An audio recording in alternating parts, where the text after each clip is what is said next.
தொழுகையில் செய்யக்கூடாத 5 தவறுகள். 1. கண்களை மூடி தொழுதல். தொழுகையின் போது கண்களை மூடிக்கொள்வது மக்ரூஹ், விரும்பத்தகாதது என்று சொல்லப்படுகிறது. 2. பார்வை சிதறாமல் இருத்தல்.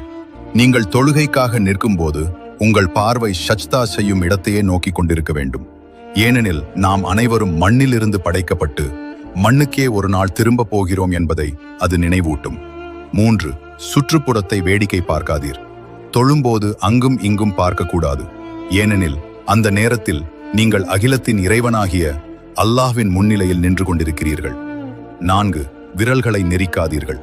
தொழுகையின் நடுவில் கை விரல்களை நெரிப்பது, சத்தம் வருமாறு செய்வது தொழுகையின் ஒழுக்கத்திற்கு எதிரானது. 5. சஜ்தாவில் அவசரம் காட்டாதீர். சஜ்தா செய்யும் போது நிதானமாக அமைதியாக செய்ய வேண்டும். ஏனெனில் ஒரு மனிதன் சஜ்தாவில் இருக்கும் போதுதான் தனது இறைவனுக்கு மிக நெருக்கமாக இருக்கிறான்.